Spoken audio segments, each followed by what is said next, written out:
Salvete, and welcome to Magister Peace Theater. The economy of the ancient Mediterranean world was largely based on the capture and enslavement of other people who were then made to perform various tasks in service of their enslavers. The Roman Empire, in other words, depended on the system of slavery. Now, slavery in the ancient Roman world was not as it was in the antebellum South, a primarily racial system, but instead was the product of Rome conquering other territories and then having to prevent those conquered peoples from revolting. And slavery served that purpose. By enslaving the prisoners of war, the Romans were able to keep the conquered people from rebelling and rising up against their conquerors. Moreover, the system of slavery encouraged soldiers in battle to fight harder with the prospect of earning more money from the sale of prisoners of war. Whole populations of people were transported across the empire to be sold as slaves. In fact, at its height, the island of Delos was able to handle the buying and selling of 10,000 slaves a day. It's estimated that at one point in Rome's history, the city of Rome had as many as 1 million slaves living in it. In fact, at a certain point in history, the Senate, a senator, proposed that slaves who at the time wore clothes similar to those worn by non-citizen Romans be required to wear different clothing to set them apart. And this idea was voted down primarily because if the slaves were able to distinguish themselves with a special kind of clothes, they would then see how many of them there were and how easy it would have been for them to form a rebellion. That's how many slaves there were in Rome at one point. Slaves were, although seen and recognized as fellow human beings, they were often treated no better than objects to be bought and sold. And slaves were forced by their enslavers to perform any number of tasks, so that a slave might be used as a miner, as a farmhand, as a scribe or actor, as a cook or a door guard, as a gladiator or a tutor. Well-off Roman families would use their slaves even to shop and cook and clean. It was also the case that slaves, if under certain circumstances, could be emancipated. They could be freed by their masters. And in the Magister Peace Theater for today, we'll talk about that process and what it meant for the freed person to be emancipated. Now, one of the things that's very difficult for us so many centuries after the days of ancient Rome is to be able to reconstruct what life would have been like for a Roman slave. And that's partly due to the fact that very few Roman slaves wrote anything about their lives. So what we do know about them comes from a very biased source, namely their masters. However, there is one source that we have that gives us more or less a direct insight into what it must have been like to be a slave, and that is the tombstones of the ancient slaves. From their grave markers, we can find out such things as whom they married, whether they were ever freed, and then what occupation they chose after they were set free. And while, as we'll also learn from this Magister Peace Theater, that there were, it turns out, many kind-hearted masters, by and large, the system of ancient Roman slavery was very harsh. In fact, if one were to run away and be caught, he was treated quite cruelly and branded with the letters F-U-G, short for fugitive, on his forehead.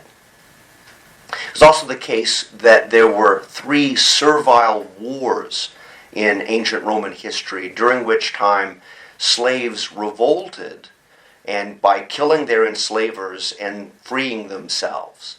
The third of these, the third servile war, was led by a gladiator named Spartacus, about whom a very popular movie was made in 1960. Well, without further ado, ancient Rome and slavery. Treatment of slaves. Even though in Davis's homeland in Britain his own family had owned a few slaves, it had been difficult for him to adjust to being a slave himself.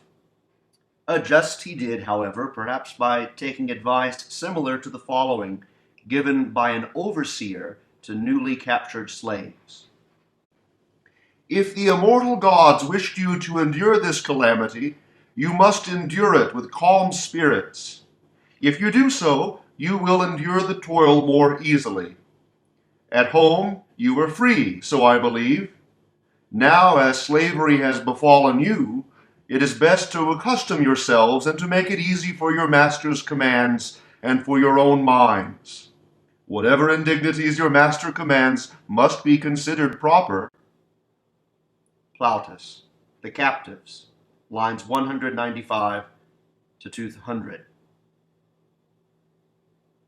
Davis enjoys a high position among Cornelius's slaves and takes pride in his responsibilities. Of course, he has the good fortune to work for a master who's quite humane by Roman standards. Other slaves had more insensitive masters, who saw their slaves not as human beings, but as property. Cato, in his treatise on agriculture, gave advice to Roman farmers on how to make a profit from their slaves. Notice that he feels no sympathy for his slaves who have grown ill or old in his service. They are things, just like cattle and tools that a farmer should get rid of when they are no longer of use. Let the farmer sell olive oil if he has a good price, also his wine and his grain. Let him sell his surplus too. Old oxen, old tools, an old slave, a sick slave. Cato, on Agriculture, Book 2, line 7. Some masters treated their slaves well and were rewarded by loyalty and good service, but even when conditions were good, slaves were keenly aware of their inferior position, and by way of protest sometimes rebelled or tried to run away.